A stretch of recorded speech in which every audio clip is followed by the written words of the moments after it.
Supaya selamat, mesti melepaskan apa yang kita pegang. Amin. Sekarang saya tanya saudara. Saudara pegang apa kuat-kuat hari ini yang kalau dilepaskan saudara rasa sakit sekali?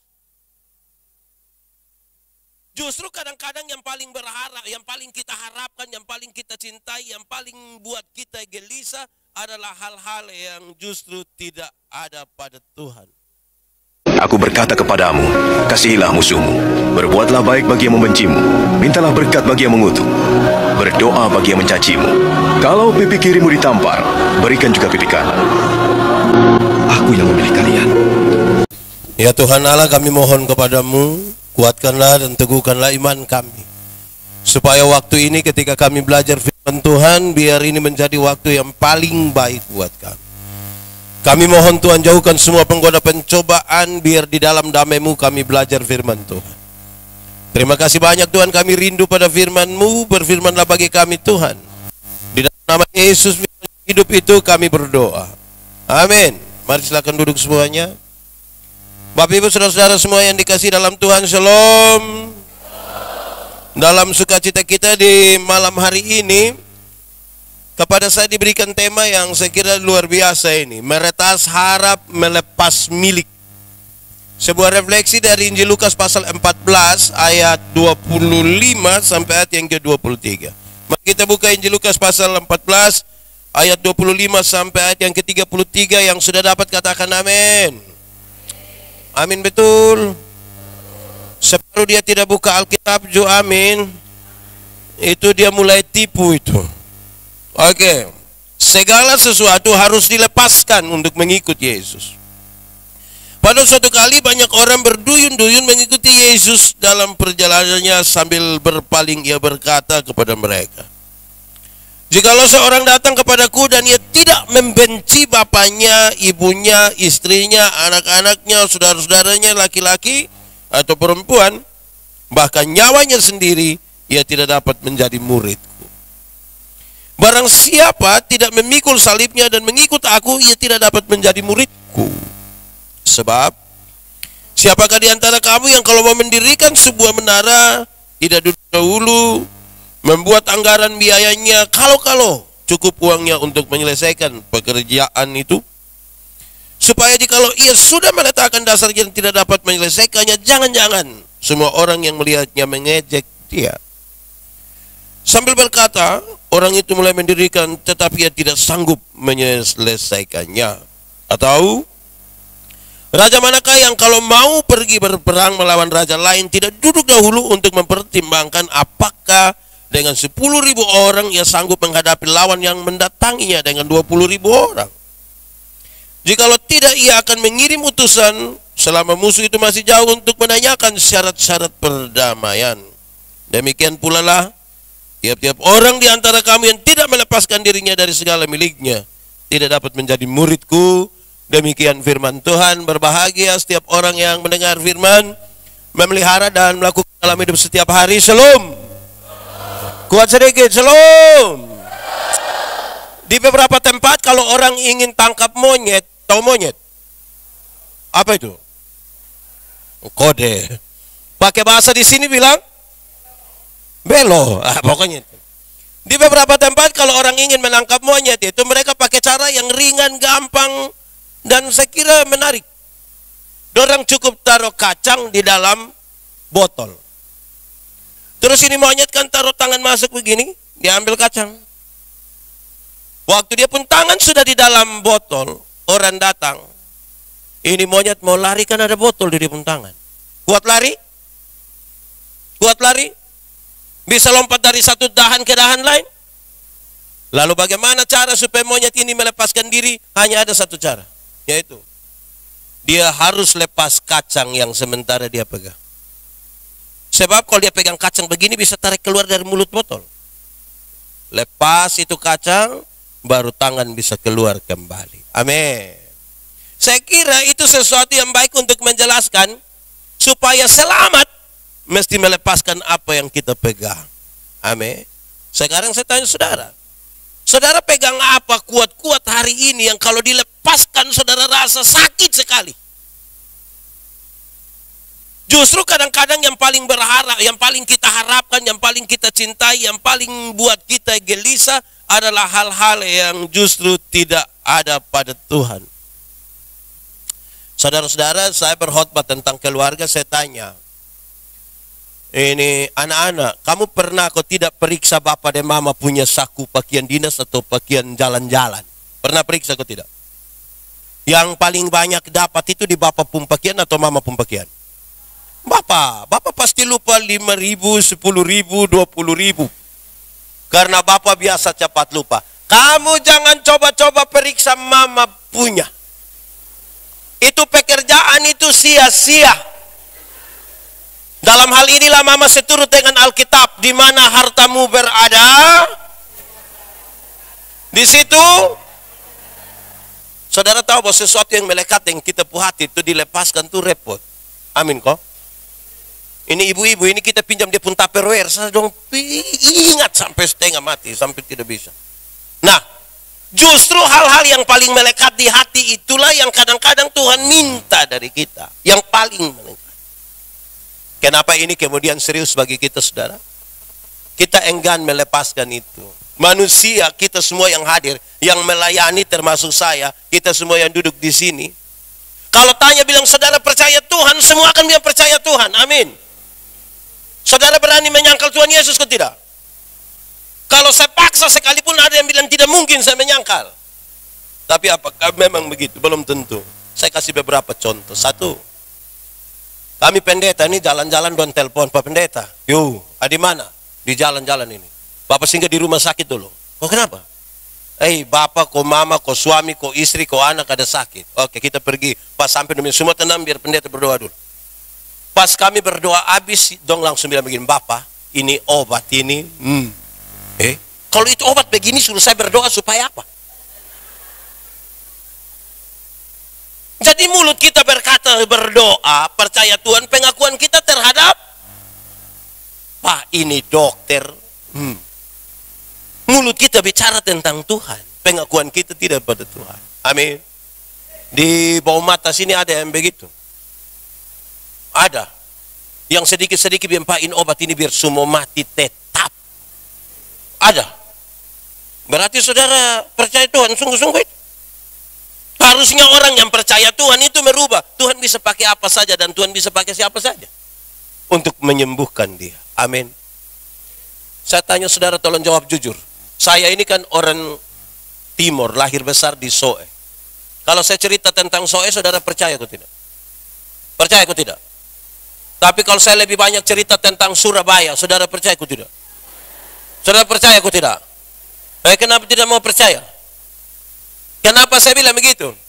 Banyak orang ini mengaku percaya Tuhan, melayani Tuhan, dia pendeta, penatua, diaken, pengajar, anggota persekutuan doa. Tapi dia jalan sedikit sampai dapat itu pohon besar dekat air, dia langsung bilang, Bapak, ini, betul. Di bawah mata sini juga ada yang begitu. Dia bapak-bapak kok ibu-ibu. Bapak-bapak kok ibu-ibu. Nah dia paham apa? Dia paham apa yang begitu.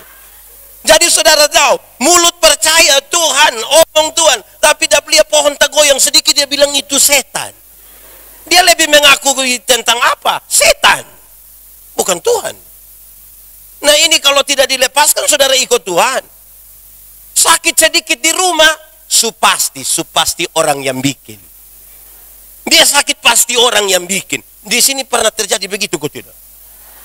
Sampai sekarang cuma saja begitu. Yang biasa Suanggi tinggal di sini. Aneh-aneh saja. Sakit sedikit ini manusia. Lalu saudara percaya Tuhan untuk apa? Saudara, kuasa iblis dan kuasa Tuhan mana lebih kuat? Yakin? Betul. Betul. Berarti kuasa Tuhan lebih besar dari kuasa iblis. Lalu kenapa saudara sedikit-sedikit bilang ini setan yang buat? Sampai saudara tahu, saya mau kasih tahu, ada banyak orang karena takut begitu, dia belum vaksin. Di sini semua su vaksin, Ibu. Lekomsa. Karena takut, dia bilang itu vaksin itu kenapa kok? Ada hubungan dengan apa? Dengan apa leh? Dengan apa? Aha. Mama sudah vaksin. Anak baik itu kalau bagi. Saudara tahu banyak orang nih mulut percaya Tuhan takut vaksin. Hei, seberapa seriusnya? Iya serius. Saya diminta bicara soal itu. Saya berdoa dan saya minta Tuhan kasih saya hikmat untuk saya bicara dengan benar. Saya kemudian mendapatkan sesuatu yang ringan saja, tapi untuk menjelaskan kepada banyak orang. Saya belajar dari Injil Markus kira-kira pasal 14. Kalau saudara baca dia bilang begini, hei, tanda-tanda ini akan menyertai orang percaya. Kamu akan mengusir setan dalam namaku. Kamu akan meminum racun dan tidak mati. Dan seterusnya. Kemudian membangunkan semangat saya untuk mengatakan begini. Ini tubuh Tuhan punya. Bahwa kalau benar itu vaksin mengandung apapun yang dari iblis, saya percaya di dalam nama Tuhan dia tidak akan punya pengaruh sedikit pun, karena ini tubuh Tuhan punya. Amin. Karena itu tusuk sudah, saya takut apa? Tapi banyak yang tidak tahu lagi, tidak, ini nenek dong vaksin. Tidak mengerti lagi, tidak, kamu ini vaksin kau belum, kamu ini. Jadi saudara, kadang-kadang kita mulut saja mengatakan Tuhan, tapi belum tentu kita percaya Tuhan. Nah, yang model begini Tuhan bilang, kalau kamu tidak melepaskan ini, bagaimana sekarang kamu ikut Tuhan? Ini serius. Kenapa? Pembacaan tadi dimulai dari begini. Ada banyak orang berduyun-duyun ikut Tuhan. Lalu orang-orang yang ikut Tuhan itu ikut serius kok, belum tentu. Kita bisa membedakan mereka. Pertama, ada yang mau ikut kok tengah-tengah sah. Ada yang pokoknya rame di mana dia pis itu, rame di mana dia pis itu. Di bawah mata sini ada. Dia ada di sini. Nah, dia pakai baju warna apa? Yang rame-rame dia pi. Saya ini kadang-kadang heran ya, manusia begini dong ini. Sebagai pendeta jemaat ini kadang-kadang saya heran. Kenapa? Kalau ibadah syukur begitu. Pas ibadah itu, waktu ibadah orang sedikit. Pas makan.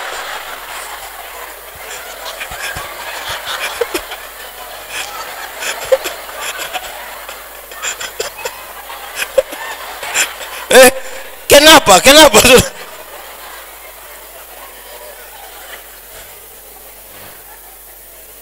Waktu ibadah orang pas makan banyak kok sedikit.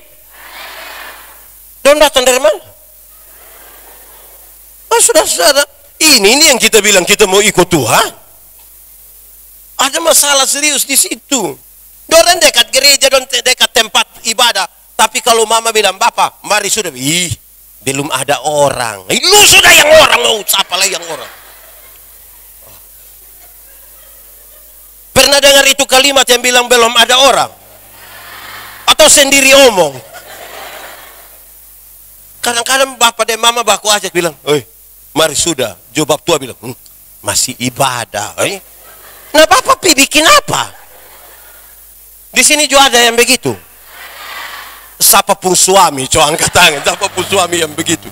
Supaya kita urus dia baik-baik, ini orang begini tidak bisa. Jadi ada orang yang ikut itu, dia hanya mau lihat-lihat, serame di mana dia pi, ada makan di mana dia pi. Ini sedikit hari sudah jadi ini. 1-2 hari saya baca status di media sosial, saya agak lucu sedikit, tapi saya rasa benar. Dan tulis bilang begini, pemalas pi gereja tapi dia pun batas sibuk cari pakaian Natal, ini lebih dari Tuhan Yesus cari domba sesat. Pemalas pi gereja tapi tak sibuk cari pakaian Natal, lebih dari Tuhan Yesus cari domba sesat. Kira-kira di bawah mata sini ada. Wih, memang sudah lalu betul itu. Jadi kalau orang yang hanya mau ikut rame, kadang-kadang ini anak muda donju satu, ini dong. Orang sidi donju sidi, baru datang sengaja omong sedih-sedih. Apakah jawabmu? Dong sengaja, iya. Saya percaya dan kamu berhenti.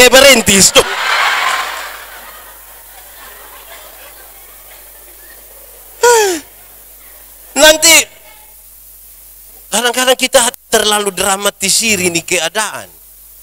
Bikin diri ke rohani-rohani saja, padahal tidak. Lalu yang begini ini yang kita bilang kita pengikut Yesus. Baru menyanyi, mengikut Yesus keputusanku. Mengikut Yesus keputusanku.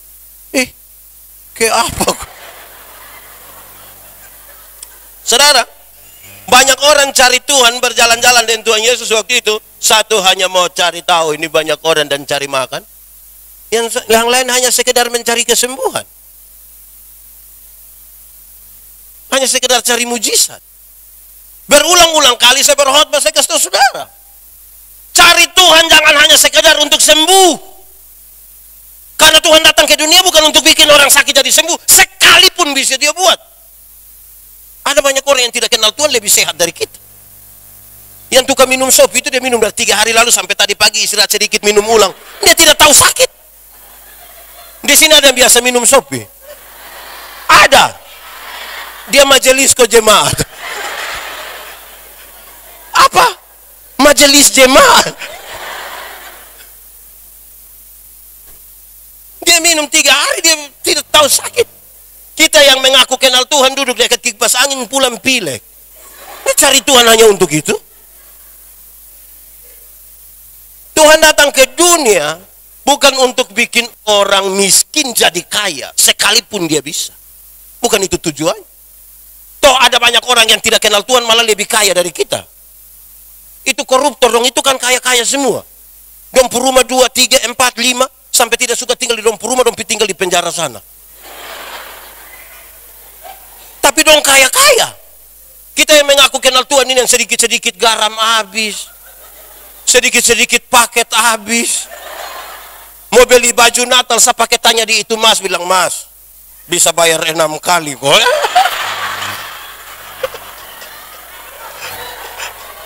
Di sini ada yang suka tawar baju dong kok. Aneh. Lalu Tuhan datang ke dunia untuk apa? Tuhan datang ke dunia untuk menebus dan menyelamatkan saya dan saudara. Amin. Karena itu saya kira kalimat Yesus ini jadi penting. Carilah dahulu kerajaan Allah dan kebenarannya, selamat dulu, baru yang lain itu di kekayaan kehormatan di, umur panjang di, jabatan di, istri di.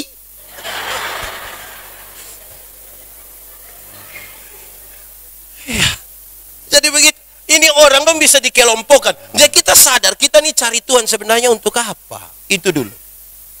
Lalu setelah dijelaskan begitu, Tuhan Yesus bilang begini, barang siapa mau mengikut aku, tapi kalau dia tidak benci pada ayahnya, ibunya, istrinya, saudara laki-laki, saudara perempuan, dia tidak bisa jadi murid.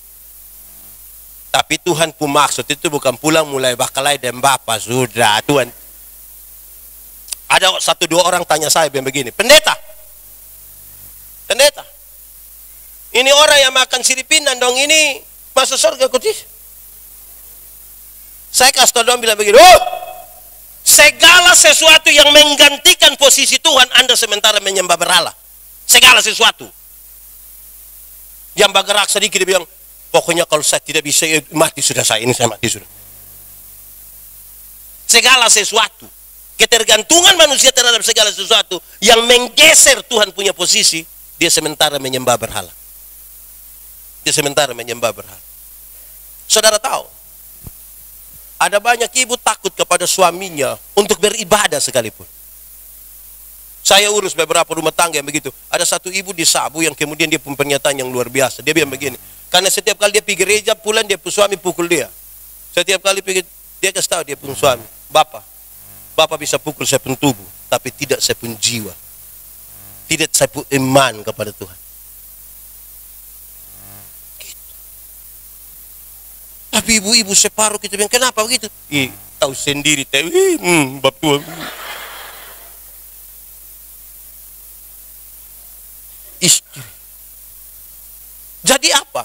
Dia bicara tentang, kalau bilang, barang siapa yang tidak membenci papanya, Bapak itu selalu diidentikan dengan kebanggaannya. Mama, apa yang membesarkan dia?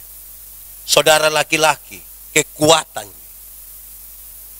Kalau dia belum lepaskan itu, dia tidak bisa disebutkan sebagai murid Tuhan. Tidak bisa. Saudara, saya suka satu kata dalam tema tadi. Meretas harap. Harap. Hanya berharap kepada Tuhanlah kita aman. Ya, kenapa begitu?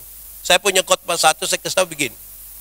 Kecewa ialah karena terlalu berharap kepada manusia. Siapapun yang berharap kepada manusia akan ketemu dengan satu kata yang dia pun nama kecewa. Kalau kece saja tidak apa-apa. Kalau dia tambah wah itu yang apa-apa. Amin kok. Saya mau tanya, saudara pernah kecewa? Tidak usah omong. Saya lihat yang ini muka kecewa semua. Kecewa ialah karena terlalu berharap kepada orang. Kalau terlalu berharap pada manusia pasti kecewa. Pas dia kecewa itu dia mulai omong sembarangan, bilang, ih ternyata ini. Kenapa saudara? Tidak ada satu manusia pun yang punya tugas untuk bikin ibu puas setiap hari. Tidak ada satu manusia pun yang punya tugas. Sekalipun ibu suami. Apalagi hanya kamu punyong. Apalagi hanya kamu punyong.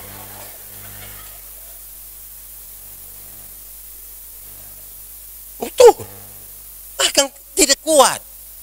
Kamu berharap apa? Kebanggaan kita sebagai manusia. Kekayaan. Kecantikan. Kemolekan. Jabatan. Semua tidak ada arti. Begitu Pak Pendeta. Begitu. Tidak percaya.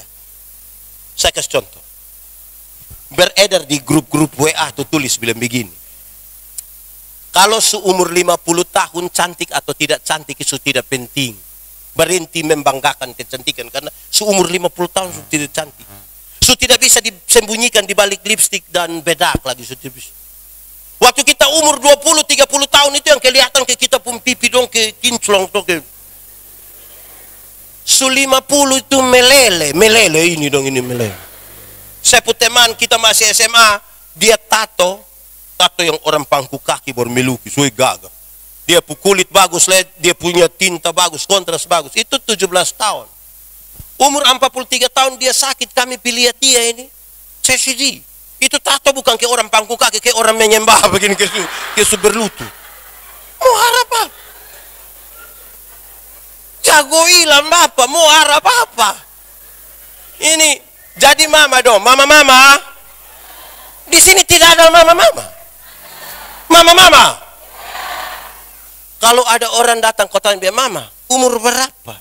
Terus mama kasih bilang, 50. Dia sengaja kaget bilang, hah? 50? Macam ke 35. Jangan percaya. Masa umur 50 sama ke 35, nah yang 15 gimana? Kalau jalan dari mama pu anak nona don tanya bilang, siapa itu? Siapa? Ini saya pu anak nona yang pertama. Dia sengaja kaget bilang, anak nona? Macam ke kakak, jangan percaya. Jangan percaya. Masa kok mama dan dia pu anak ke kakak adik? Mama kalau dengan anak ke kakak adik hanya dua kemungkinan. Pertama, kemungkinan besar itu dia pu anak muka terlalu tua. Jadi dia pu mama tuh ke tipis-tipis aja dia pembeda. Atau yang kedua, kemungkinan besar dia pu mama menikah terlalu muda. Mungkin umur 8 tahun sudah nikah.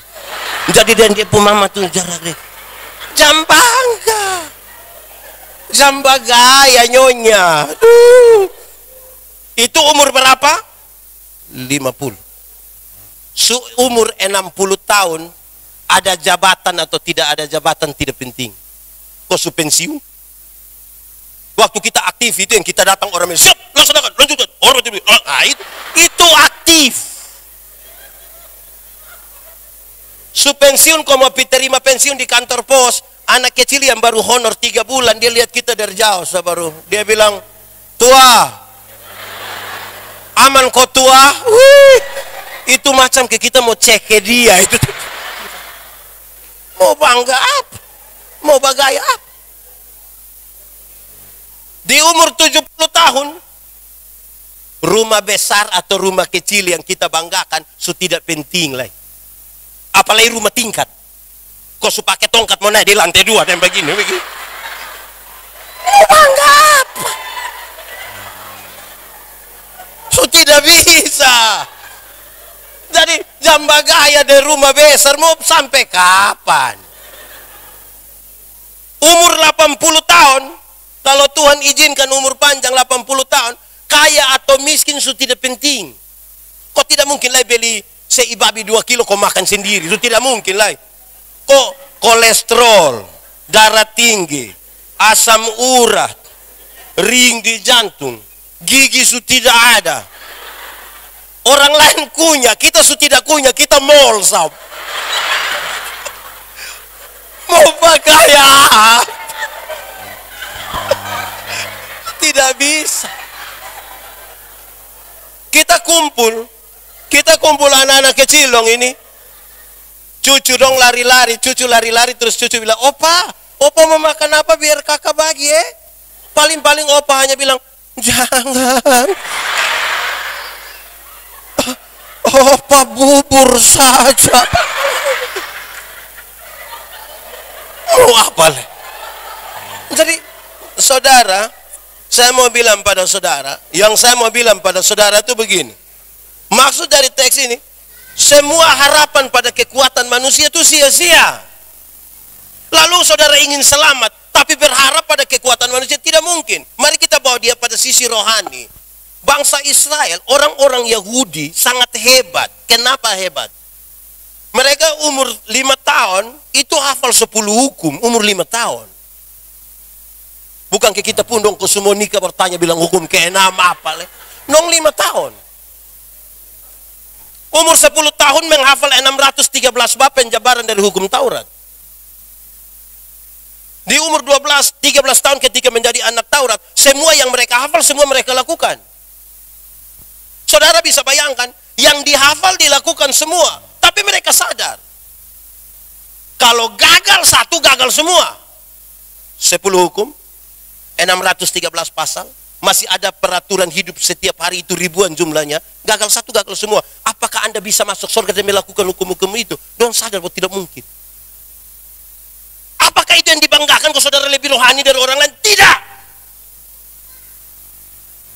Kekuatan itu hanya bisa dari Tuhan, karena itu Tuhan datang dan menebus kita. Ini kakak, marsindol kakak, laki-laki, mari. Mas saya, ini contoh orang-orang pekabaran Injil yang saudara tahu. Tosok. Ini orang-orang pekabaran Injil suka pakai contoh ini, tapi saya kira baik untuk kita lihat. Anggap saja ini tangan Tuhan, ini tangan orang berdosa. Jangan minta maaf. Nah, minta tolong, coba kak pegang beta, kuat, tambah kuat, lebih kuat, tambah lagi, lebih lagi. Ini paling kuat. Oke, beta tanya sekarang, pegang kuat begini, ini 1 detik bisa? Bisa. 1 menit bisa? Bisa. 1 jam bisa? Son bisa.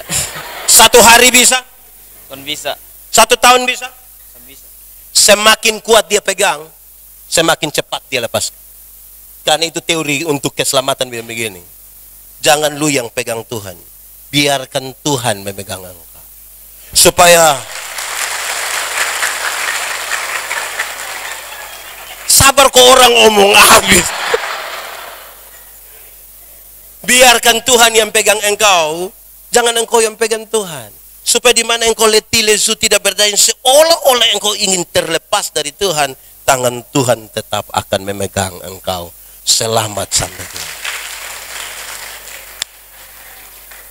Tak ku tahu kan hari. Saudara tidak tahu ini lagu? Nah, kenapa suruh saya solo? Tak ku tahu kan hari esok, namun langkahku tegak. Bukan suryaku harapkan, karena surya kan lenyap. Oh, tiada ku gelisah akan masa menjelang. Ku berjalan serta Yesus, maka hatiku tenang. Banyak hal tak ku pahami dalam masa menjelang, tapi terang bagiku ini tangan Tuhan yang pegang. Tapi terang bagiku ini tangan Tuhan yang pegang. Itu yang harus menjadi pengakuan kita, supaya kita melepaskan itu. Tuhan sebenarnya tidak pernah suruh kita marah orang tua, tapi Tuhan takut dalam tanda petik. Jangan sampai kita harapan kepada orang tua itu akan selesai. Saya mau kasih saudara, ada banyak orang tua merasa sendiri malah sekarang. Bukan karena dong tidak ada anak, tapi anak dong mulai jarang perhatikan dong. Betul kok tidak orang tua? Betul kok tidak? Anak dong sejarah mbak oma dan dong pun bapak mama. Tapi pas bapak dan mama sakit sedikit dong langsung sampai bilang tes sertifikat.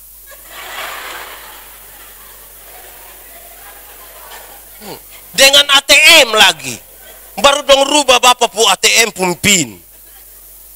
Nah, kecewa berharap pada orang tua. Sampai kapan orang tua tambah hari tambah lemah, anak-anak dong tambah hari tambah kuat, dorang menuju pada karier untuk ke puncak. Bagaimana dong bisa saling berharap? Tidak bisa. Harapan kepada manusia akan buat kita kecewa. Anda berharap pada penguasa, dia bertahan berapa lama? Banyak orang jadi korban. Setelah tahun ini dia dukung yang ini, 2024 ganti. Pikiran kok tidak? Mau pindah dari Taiwan? Berharap pada manusia kita kuat berapa?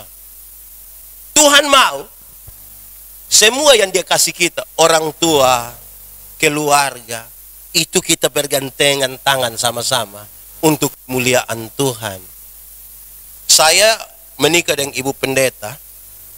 Waktu itu Pak Pendeta Eben Ubantimo, ketua majelis Node. Dia datang, dia kasih nasihat pernikahan, dia bilang begini, Bapak Ibu Pendeta, kepada satu Tuhan yang sama kamu berjanji untuk dua hal yang berbeda. Kepada itu Tuhan kamu dua berjanji untuk menjadi hamba Tuhan yang setia. Tetapi kepada itu Tuhan juga kamu dua berjanji untuk menjadi suami istri yang setia. Dia bilang pesannya begini, jangan sampai kamu terlalu cinta Tuhan sampai lupa cinta keluarga. Atau jangan sampai kamu terlalu cinta keluarga sampai lupa cinta Tuhan.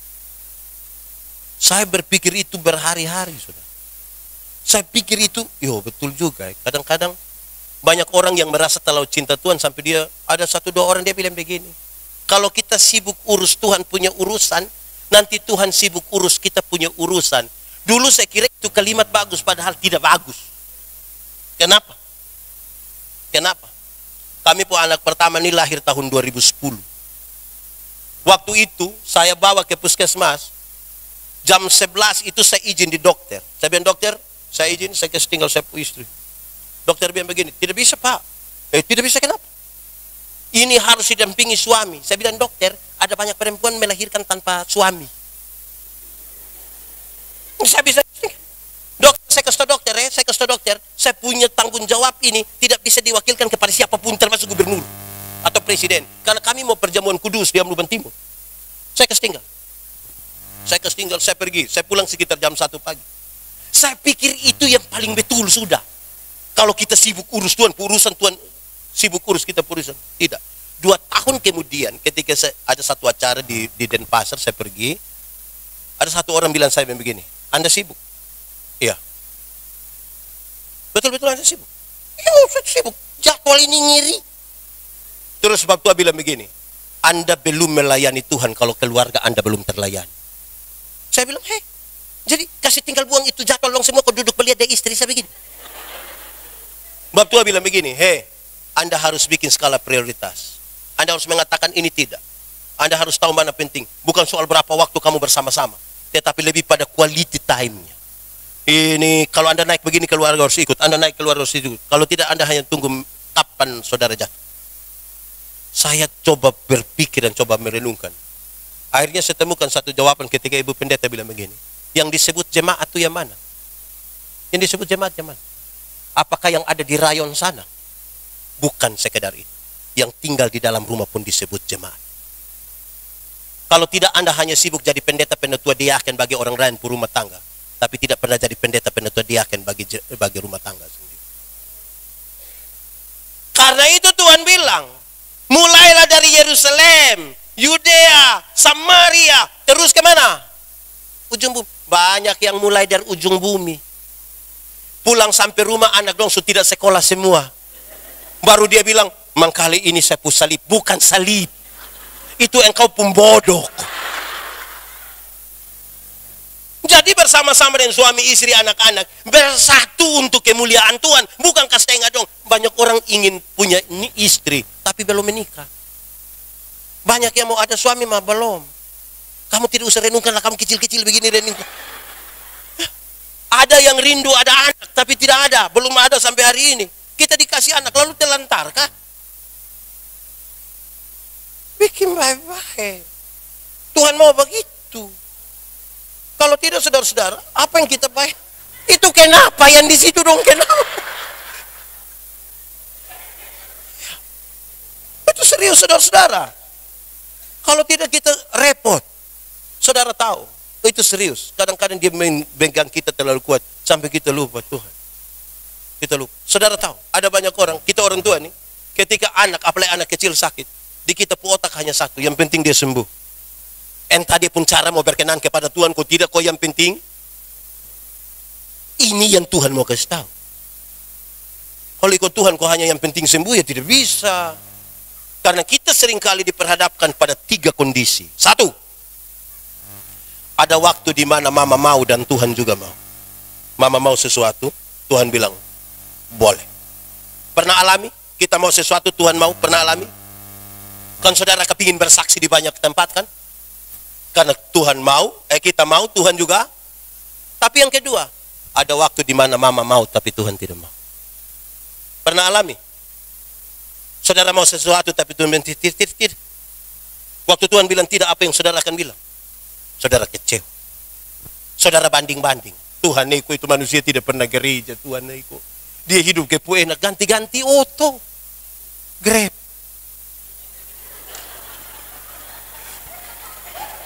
Kita mulai banding-banding. Ada kondisi ketiga. Bahkan orang ketika dia mau dan Tuhan tidak mau, kadang-kadang dia sudah berhenti berdoa. Dia bilang, Pak Pendeta, saya berdoa sampai berhenti. Yang ketiga, ada kondisi di mana Tuhan mau, tapi mama yang tidak mau. Tuhan mau sesuatu, tapi kita yang tidak mau. Pernah alami kok tidak? Contohin. Anggap saya, bukan anggap. Ada orang yang kita tidak suka. Di sini ada orang yang kita tidak suka kok tidak? Ada? Dia ada di sini. Coba lihat dia. Kenapa semua lihat saya? Saudara tidak suka saya. Nah, waktu itu orang kita tidak suka, kan kita tidak suka bohong dan dia tidak mau mengampuni. Tuhan bilang begini, mama, ampuni dia. Kan Tuhan pun mau suruh kita ampuni. Lalu kan kita pun hati terlalu berat dengan Tuhan yang mau ampuni karena setiap kali ingat dia. Nah itu jadi soal kan. Kalau saudara belum melepaskan itu, mau ikut Tuhan, berani lepas dulu. Kita kadang-kadang hati sakit. Ada orang yang saya aneh dalam sebuah pelayanan itu begini, saudara. Kalau kita diminta untuk yang dunia punya, semua kita mau. Tapi kalau untuk Tuhan tuh kita tidak mau. Contoh, kalau Tuhan bilang, saudara akan jadi orang terkaya di Indonesia, siapa yang berani tolak? Cocok kasih saya, coba. Saudara akan menjadi orang paling kaya di Indonesia, ada yang berani tolak? Aduh Pak, kenapa saya? Aduh Tuhan ini kenapa saya? Saya perasaan dengan Pak James Riyadi. Ini saudara akan diberi kesempatan jadi gubernur NTT 2024-2029. Siapa yang tidak mau? Coba kasih tahu saya.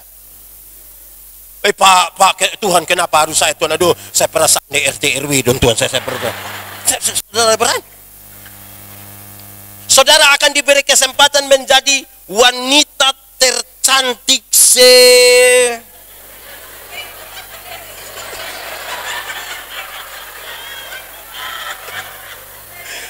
ikut CTB Nula. Lalu saudara bilang, aduh Tuhan kenapa harus saya Tuhan? Kenapa harus saya Tuhan? Aduh saya perasaan dan putri Indonesia Tuhan, saya perasaan. Pasti mau toh? Mau kok tidak? Tapi ketika Tuhan bilang begini, engkau harus jadi pelayanku. Banyak orang langsung bilang, Tuhan kenapa harus saya? Nanti mama jadi aduh kenapa saya? Aduh. Suruh jadi orang kaya mau, suruh jadi pemimpin mau, suruh jadi manusia tercantik mau. Waktu disuruh melayani, bilang, kenapa harus? Di sini juga ada yang begitu. Yang masih kuat-kuat kok kita panggil dia melayani. Ui, Bapak bisa terima untuk jadi pelayan di kategori pemuda. Ay, Bapak, saya sibuk.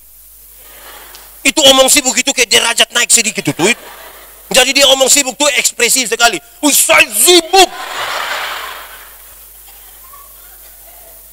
Di sini ada yang begitu. Ada. Nanti setua-tua kok semua mati dulu berdatang bilang, kalau bisa saya diaken. Nah yang masih kuat-kuat itu di mana?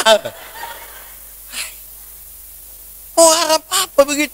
Ya saudara, itu yang mengherankan. Nah saudara dengar sekarang, lebih lanjut. Untuk percaya Tuhan ini saya tidak ragu bilang saudara percaya. Kita bicara hal-hal teknis bukan teori sekarang. Saudara lihat ya. Tuhan bilang begini. Kamu akan menjadi muridku. Murid. Bukan siswa. Sekolah. Oh, libur. Sekolah. Di mana? Di mana? SMP apa? Murid. Dengar penjelasan tentang murid. Waktu berbicara tentang murid, Tuhan mau kasih tahu begini. Kalau saudara nonton film kungfu dulu, film-film kungfu dulu kalau ada orang berkelahi kok itu satu buka jurus begini. Langsung yang tahu dia bilang, lu siapa pemurid toh? Dari dia pun jurus, orang mengenal gurunya. Amin toh? Nah, engkau pergi dan jadikan semua bangsa muridku. Artinya, supaya dari dom pun tindakan orang mengenal gurunya. Amin. Nah, Yohanes pasal 14, mari buka ayat 12. Jangan berhenti di ayat 6. Ayat 12. Cepat. Sudah. Oke. Baca. 1, 2, 3. Barang siapa percaya kepadaku, melakukan pekerjaan-pekerjaan yang aku lakukan. Amin. Jadi saudara mengaku murid Kristus, bukan di mulut, tapi apa yang Kristus lakukan, itu yang saudara lakukan. Mari kita mulai dari contoh yang saudara tahu. Satu saat Tuhan Yesus urus seorang perempuan berzina yang kena tangkap. Supaya nanti di bawah mata sini ada yang berzina, urus pakai cara Tuhan Yesus, karena kita mengaku pengikut Yesus. Tuhan Yesus bilang begini, siapa rasa diri tidak berdosa silakan angkat batu dan lempar duluan. Ada yang berani? Yesus tanya, don di mana? Don sepulan Bapak. Don lempar kau tidak?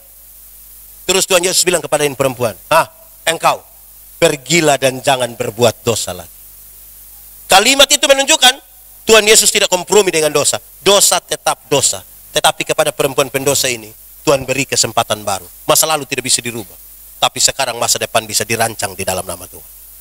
Sekarang saya mau tanya, bapak-bapak, suami-suami, bapak-bapak, satu saat ketahuan istrimu berzina dengan laki-laki lain, bisa urus pakai cara Yesus?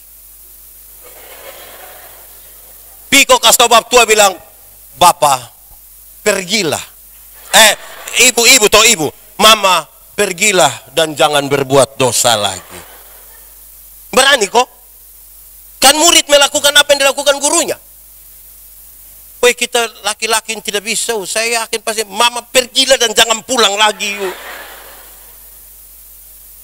Ibu-ibu, di sini tidak ada ibu-ibu. Ini remaja semua. Ibu-ibu, satu saat ketahuan suami berzina dengan perempuan lain, bisa urus pakai cara Yesus. Cari bapak bilang, Papa, pergilah. Dan jangan berbuat dosa lagi. Pasti bapak tua bilang, puji Tuhan. Banyak ibu-ibu tidak melakukan itu. Dorang, saya tidak separuh akan berdiri bapak di pintu, baru dia bilang, lu kira lu sendiri yang bisa? Jangan lihat umur 40 tahun begini bapak, tapi berapa yang kecewa papa. Bahaya. Murid melakukan apa yang dikerjakan oleh gurunya. Amin kok? Amin. Ini satu saat Tuhan Yesus urus sebuah ketimpangan sosial. Tuhan bilang begini, nanti kalau ada orang menampar pipimu yang kanan, berikan juga pipi yang di sini. Ada yang bisa? Saya taruh dia di sini, baru dia bilang, Bapak minta maaf, inilah di sini ada yang bisa. Apa maksud Tuhan? Tuhan mau kasih tahu begini, kalau ada orang menampar pipimu yang kiri, dia akan pakai dua cara. Pertama dia pakai tangan, dia menampar pipi kanan. Pertama dia pakai tangan kiri. Tradisi Yahudi bilang tangan kiri hanya boleh dipakai untuk pegang barang yang haram.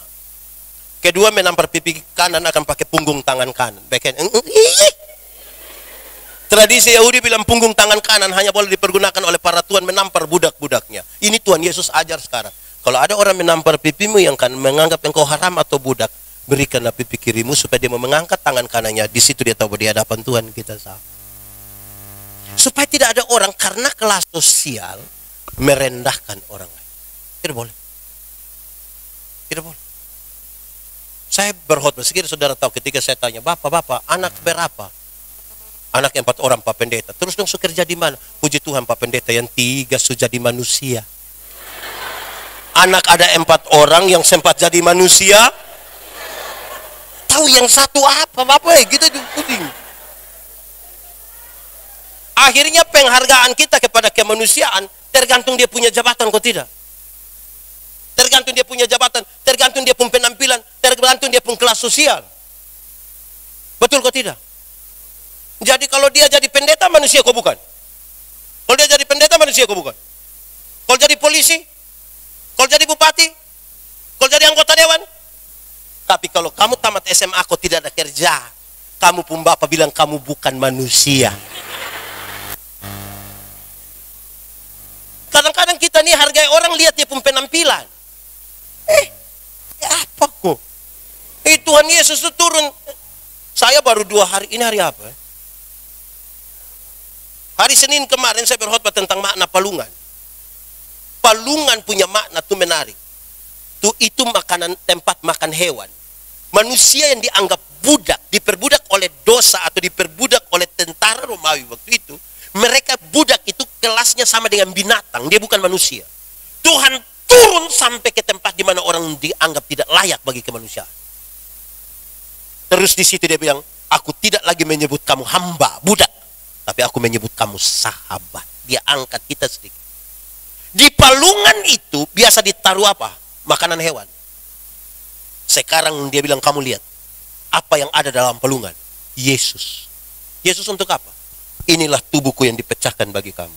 Inilah darahku yang ditumpahkan bagi kamu. Supaya kamu yang diangkat menjadi sahabat. Bersama-sama dalam kekekalan bersama Kristus di sorga. Makananmu bukan lagi makanan binatang. Tapi tubuh dan darah Kristus yang menjadi. Serius. Kenapa lihat saya? Iya. Karena kita nih, saya punya pengalaman minggu lalu yang saya mau marah juga salah, tidak marah juga saya senyum. Saya mau pelayanan ke Palu minggu lalu. Saya terbang dari sini karena pagi, jadi transit kira-kira 4-5 jam di Surabaya. Saya biasa jalan tuh celana jeans, sepatu kets, baju kaos begitu. Terus saya duduk makan. Saya pikir masih 4 jam. Biar saya makan di tempat makan di bandara. Terus datang satu ibu dan dia punya anak dokter. Ini ibu ini lihat-lihat saya begini.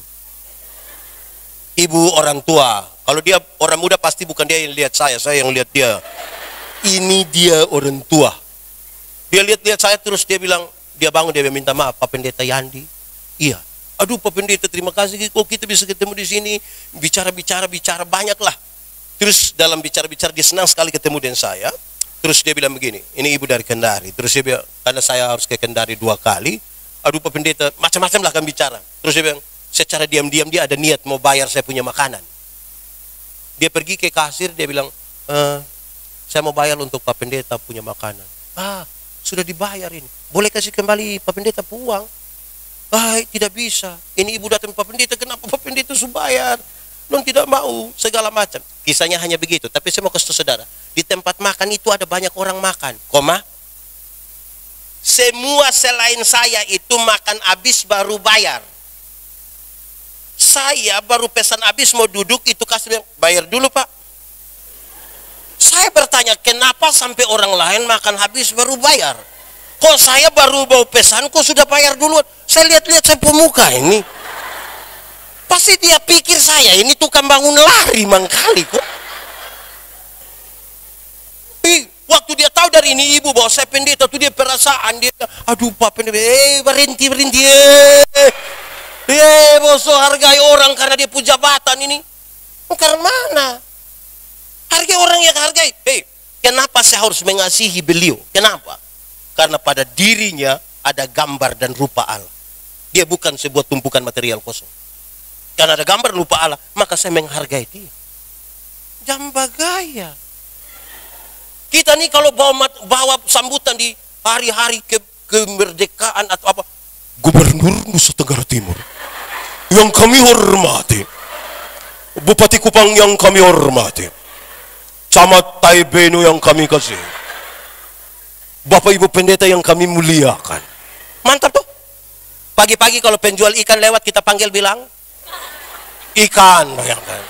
Penjual ayam kita bilang, penjual sayur kita bilang, penjual tomat kita bilang, dong ada nama kok tidak?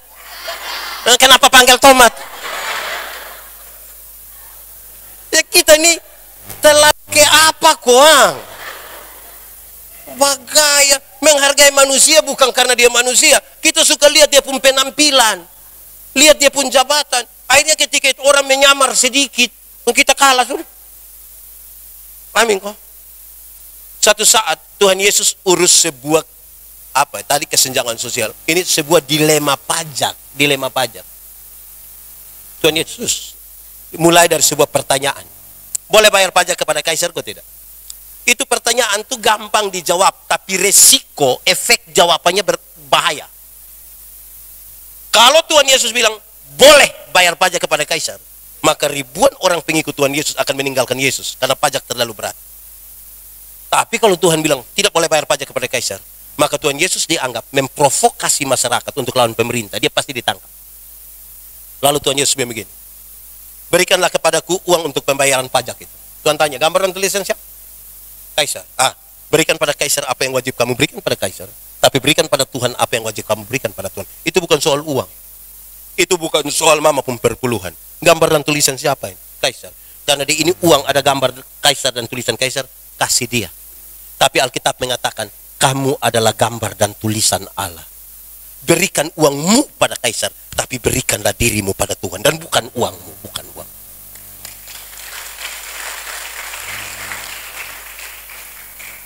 Supaya jangan ada orang bilang, Pak Pendeta, saya memang tidak pergi gereja Bapak, tapi saya pun persembahan pi.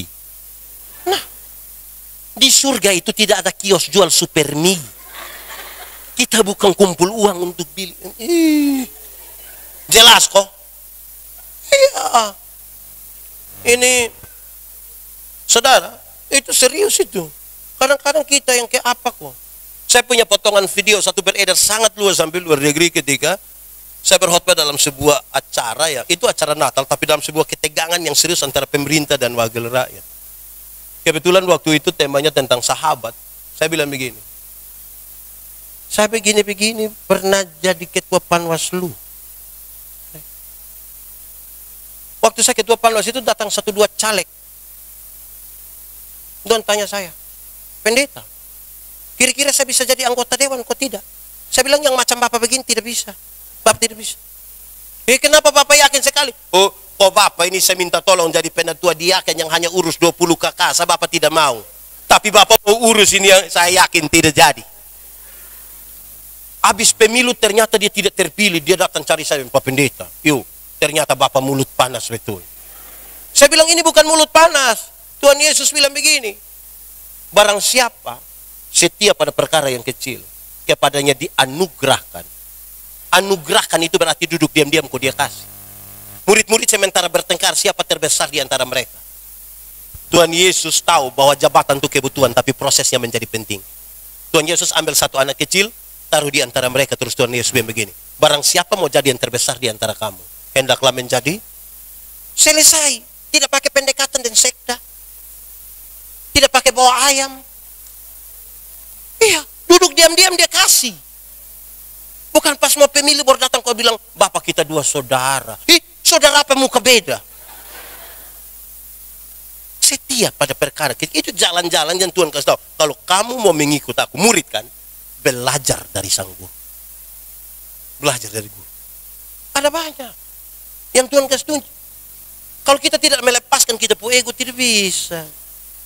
Terakhir, Tuhan Yesus kasih tahu, barang siapa yang tidak membenci 1, 2, 3 yang tadi saya sudah jelaskan, dia tidak bisa pikul salib. Tentang salib itu, penjelasannya menarik.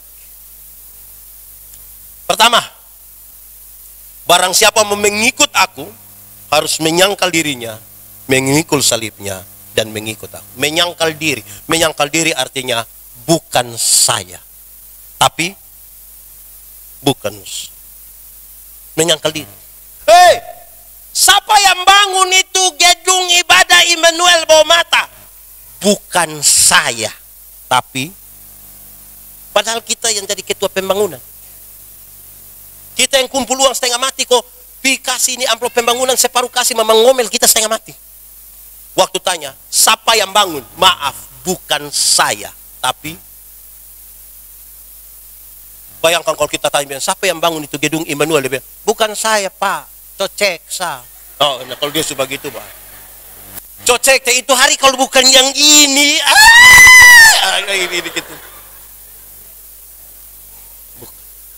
Bukan oto jalan dari sini, terbalik di Camplong, tinggal 2 orang yang selamat. 1 orang percaya Tuhan, 1 tidak percaya Tuhan. Yang percaya Tuhan akan bilang, untung Tuhan saya selamat.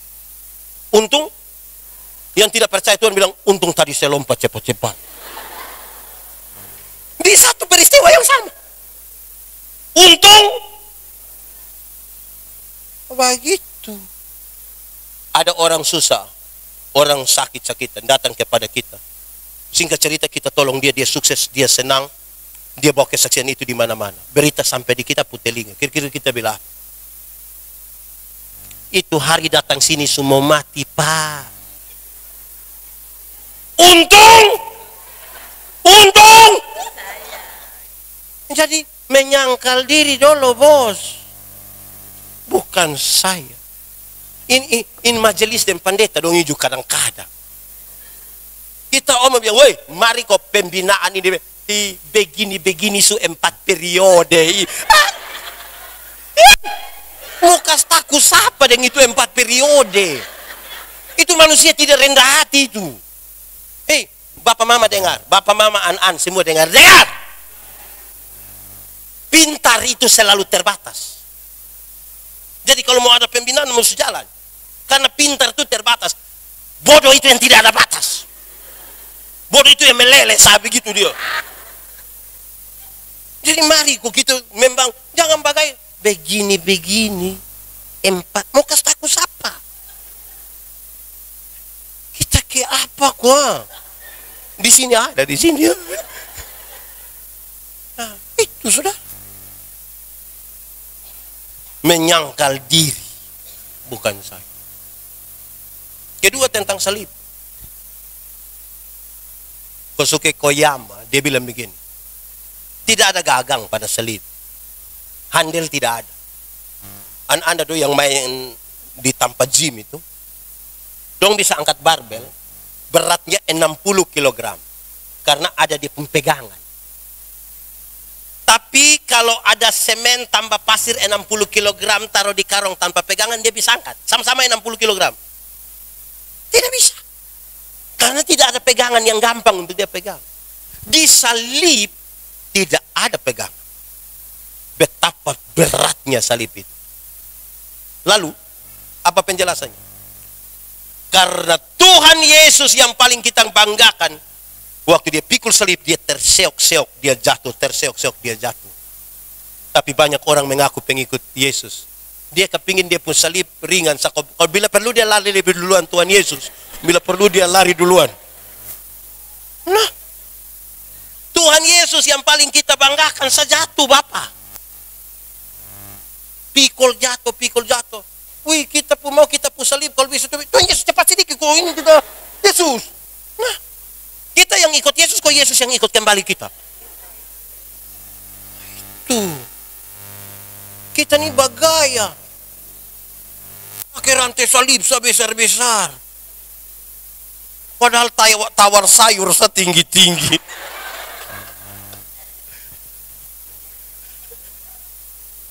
Iya, di bawah mata sini ada itu. Itu ibu-ibu dong di sini. Nenek sayur berapa? Ini nenek senang 3.000 mah. Ih, 3.000. Bisa 9.000. Kadang-kadang tambah satu kalimat. Bisa 9.000 kok nenek dong tanam sendiri juga. Itu beta yang jual, beta bilang Bapak Faris. Saya Bapak Faris. Tawar sayur 3.000 jadi 9.000 padahal turun dari Auto Avanza. Di tangan kanan ada iPhone, tangan kiri ada Samsung, masih ada Nokia lah di dalam tas. Pakai rantai salib seberat 1 kilo mengkali. Tawar sayur bagi mensta lalu tuh. Kayak apa kuang kita ini? Salib. Ketiga, tentang salib Alkitab bilang begini. Kalau saudara belajar dari surat Petrus, dia kasih tahu. Salib itu identik dengan penderitaan. Tapi, tidak semua penderitaan itu salib. Saya ulangi. Salib identik dengan apa? Penderitaan. Tapi, tidak semua penderitaan itu, Petrus bilang begini. Kalau kamu harus disiksa, kamu dianiaya, kamu dimasukkan di dalam penjara, oleh karena namaku, itu salib. Tapi kalau engkau pencuri beronda Pak Ame dong pokok engkau sampai bangka-bangka, itu bukan salib. Bisa bedakan kalau dia pun maksud. Kira-kira kalau pencuri orang pun jagombor karena pokok, itu menderita kok tidak? Menderita kok tidak? Sama-sama penderitaan toh? Tapi itu bukan salib. Lek nane abakat. Jelas yang saya maksudkan? Nah, karena itu saudara, tidak semua penderitaan itu salib. Contoh, orang suka minum sopi. Minum, begini dia mulai batuk-batuk, rasa kemana begitu. Diperiksa di Prodia. Hasil keluar datang, dia pu hati 11 tidak ada. Separuh hati telah pergi. Nggak? Terus dia bilang, ampun Tuhan, Tuhan ampun. Tuhan kasih ampun kau tidak? Tuhan kasih ampun kau tidak? Tuhan kasih ampun kau tidak? Kasih! Tuhan terlalu baik. Dia kasih ampun. Koma. Waktu dia kasih ampun habis itu separuh hati yang telah pergi itu pulang kembali. Pulang kembali. Apa? So mengerti maksud toh? Itu yang dia pun nama konsekuensi. Untuk pengampunan Tuhan terlalu baik. Tuhan itu terlalu baik. Amin toh. Ma itu separuh hati yang supergi itu tetap dia akan bikin kita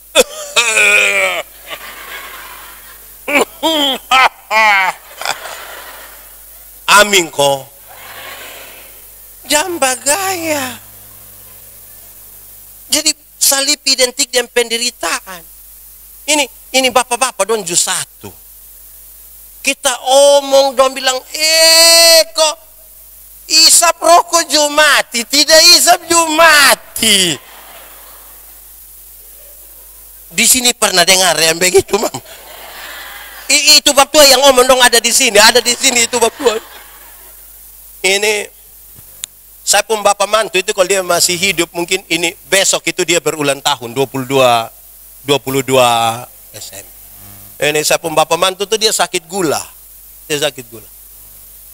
Tapi orang sakit gula tuh larang apa itu yang dia mau.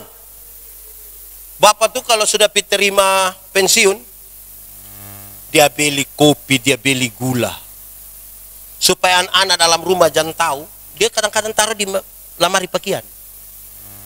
Kalau anak-anak orang dapat ketemu bapak nih tidak bisa jaga kesehatan, bapak tua jawab yang begini, kok paling mati. Satu saat bapak tua drop gula, masuk rumah sakit. Anak-anak semua ada, menantu juga ada.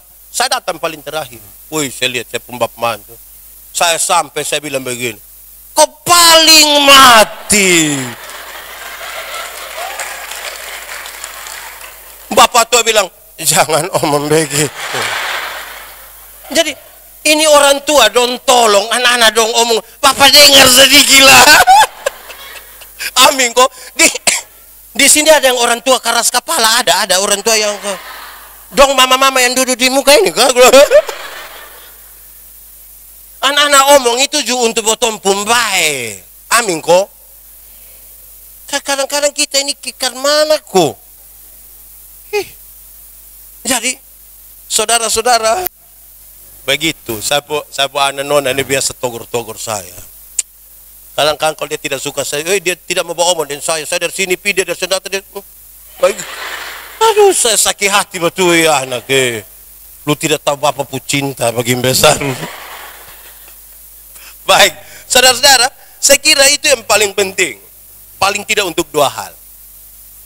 Harapan di dalam Tuhan harus berani kita taruh dia lebih tinggi. Barang siapa mau mengikut aku, tidak pantas bagi dia kalau dia masih menoleh ke belakang. Barang siapa dia bilang begini, ada satu orang bilang, Tuhan saya mau ikut engkau, tapi tunggu saya tegur saya pun bapak mama. Dia bilang itu tidak layak. Tunggu kau saya pulang lihat saya pun bapak, kau saya urus dia sampai mati, kubur habis bersama saya. Itu tidak layak. Karena bagi orang yang siap membaca, kalau dia masih menoleh ke belakang tidak bisa. Apa yang dia mau kasih tahu? Dia bilang begini, di bagian atas dia bilang begini, kamu mau ikut aku? Ingat, serigala mempunyai liang, burung punya sangkar. Anak manusia tidak ada tempat untuk meletakkan kepala. Apa maksudnya? Dia bilang begini, pikir-pikirlah dahulu. Pikir-pikirlah dahulu sebelum engkau mengambil keputusan. Karena keputusan untuk mengikut Tuhan haruslah keputusan yang paling tinggi, melewati semua yang menjadi alasan bagimu. Dengan konsekuensi tadi, serigala punya liang, burung punya sangkar, anak manusia tidak ada tempat meletakkan kepala. Hitung-hitung duluan, hitung-hitung baik-baik dulu. Kalau kamu sudah sampai pada putusan, itu putusan paling tinggi. Tidak boleh ada putusan lagi yang lebih tinggi dari itu. Dengan seluruh konsekuensi. Dengan seluruh konsekuensi. Itu penting, saudara. Kadang-kadang kan kita, banyak orang ini mau ikut Tuhan. Dulu Paulus masuk penjara toh. Dia masuk penjara karena pencuri? Masuk penjara karena melakukan tindakan kriminal? Tidak. Lalu kenapa dia masuk penjara? Hanya satu alasan. Karena dia mau percaya pada Tuhan Yesus. Keputusan percaya pada Tuhan Yesus membuat Paulus masuk penjara. Ini hal paling tidak disukai oleh banyak orang. Banyak orang kalau pikir percaya pada Tuhan itu berarti bebas masalah. Banyak orang pikir kalau percaya kepada Tuhan itu sakit kepala cukup tunjuk begini bilang dalam nama Yesus. Banyak orang pikir kalau percaya pada Tuhan Yesus itu pagi-pagi petugas koperasi datang, Tuhan Yesus kasih keliru dia. Supaya dia pidi tetapi. Saudara, ada satu orang laki-laki cemburu. Cemburu dia punya nona ini. Dia telepon saya. Pak Pendeta tolong saya, berdoa dulu. Kenapa? Saya cemburu dan saya pun calon istri Pak. Saya potong dia. Dia saya potong kena di bagian sini tangan ini. Jadi lu di mana sekarang? Saya ada di polisi, Bang. Oke, baik. Bapak tolong berdoa ya, Bapak ya, biar ini itu keluarga dan apa tuh bisa kasih ampuni saya. Wih, langgar berapa hari dia telepon. Bapak, bersyukur Bapak, ini perempuan datang. Saya minta maaf ya. Oke, sudah selesai. Selama dia telepon lagi, Bapak, tolong berdoa lagi. Kenapa? Biar dong cabut ini masalah. Saya bilang, kenapa? Biar dong cabut. Saya bilang, tidak. Lu diam-diam di situ kok, jalani hukuman. Makanya lain kali pegang parang itu jaga-jaga. Bukan sembarang saja habis itu bilang, Tuhan tolong supaya saya bebas. Terima. Dia Tuhan, terima. Kadang-kadang kita mau buat tapi tidak mau tanggung jawab. Nah, karena mana? Tuhan Yesus ajar kita berani berbuat, tanggung jawab. Tuhan tidak pernah larang kita, tidak pernah suruh kita untuk menghindar dari masalah. Tapi engkau harus ada di tengah-tengah masalah dan diberikan kekuatan untuk melewati. Bukan laut kalau tidak ada gelombang. Air yang tidak ada gelombang itu dia pun nama apa? Aqua. Tidak ada gelombang. Tapi laut selalu bergelombang. Itu. Karena itu, jalani kita perjalanan bersama Tuhan. Saudara, saya lihat dalam pergumulan hidup. Contoh orang bangun rumah. Orang bangun rumah bukan soal uang. Soal komitmen. Karena ada banyak orang golongan 4 rumah belum ada, yang golongan 2 dong rumah suara. Terus waktu dong syukuran rumah saya pergi pimpin, saya tanya Bapak, ini rumah ini kira-kira berapa biaya? Dia hanya bilang begini, Bapak, omong biaya saya tidak bisa ombak. Itu hari rencana hanya kerja saya kok bangun saya kok tutup saya cukup sudah kok, nanti baru kita kumpul-kumpul. Tapi ada saya yang kami buat ame satu kamar kecil di dalam kok masuk nanti baru kumpul-kumpul saya sedikit lah. Tapi ada saya ini yang kami palester, baik kok taruh plafon so sudah, yang penting botol so aman di dalam itu cukup. Tapi ada saya ini yang kami mulai tambah ini kamar satu kok keramik sudah di situ kok sudah, yang penting kita di dalam ya nanti baru kita lihat. Tapi ada saya yang kami palester di luar sudah Bapak kok tarik ame ini semen kasar sako taruh dia pun ini emper 2 sudah cukup sudah Bapak kau mau apa sah. Tapi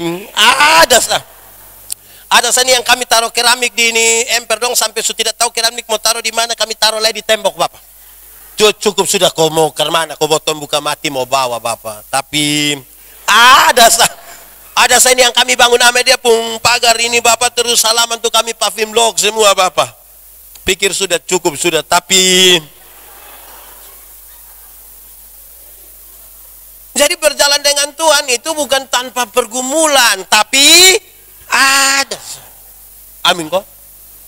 Terakhir, ada satu pendeta, dia pergi pelayanan, dia pulang hujan besar. Karena dia pendeta, dia berdoa, Tuhan, kasih berhenti ini hujan. Dan ternyata hujan tambah besar. Petir kilat basambar baru ini di hutan. Ada rumah di mana? Dia coba pi pohon besar satu, tetap hujan deras baru petir. Ini petir pun menyala begitu, dia takut dia lari sembunyi kiri kanan. Wih, dia sampai rumah dia marah-marah, bahasa kiri kanan dia marah. Tuhan beta layani Tuhan setengah mati ini baru hanya minta Tuhan kok kasih berhenti itu hujan saya kenapa?